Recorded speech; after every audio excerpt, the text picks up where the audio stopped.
बंजारा समाजासाठी निर्मित वसंतराव नाईक आर्थिक विकास महामंडळाला निधी देण्यासह विविध मागण्यांसाठी सेनेच्या पदाधिकाऱ्यांनी आज भाजप उमेदवार अनुप धोत्रे यांचा ताफा अडवत समाजाचे प्रश्न सुटत नसल्याबाबत नाराजी व्यक्त केली।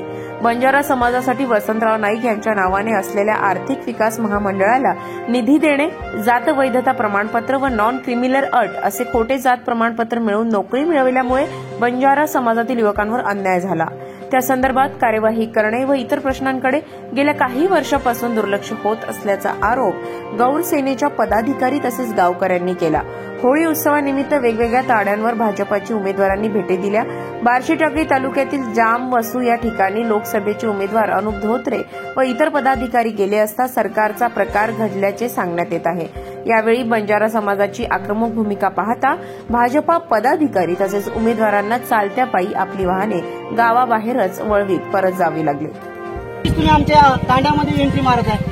आज आरक्षणामध्ये जे घुसखोरी चालत मिनिमम 2.5 लाख खोटे जात वैधता प्रमाणपत्र काढून आज ते नोकरीवर लागले।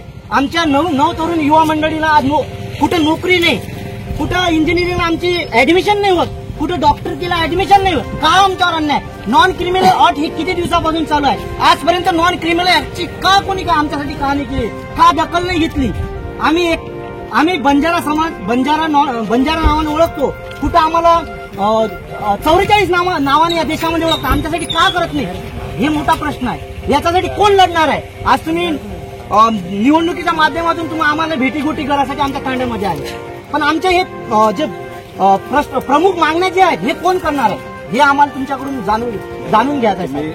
सांगितलं आम्ही याच्यावर लोकप्रतिनिधी भारतीय जनता पार्टीचे लोकप्रतिनिधी मूर्तिजापूर मतदारसंघाचे माननीय श्री हरीश पिंपळे साहेब हे आमचे लोकप्रतिनिधी करत आहेत। त्यांना आमचे प्रश्न दिसत नाही का? हे माझा प्रश्न आहे। आणि मी गौर सेनेचा जिल्हा अध्यक्ष कुलदीप चव्हाण म्हणून मी तुम्हाला माझी मागणी करतो। या गोष्टीचं मला उत्तर लागतं।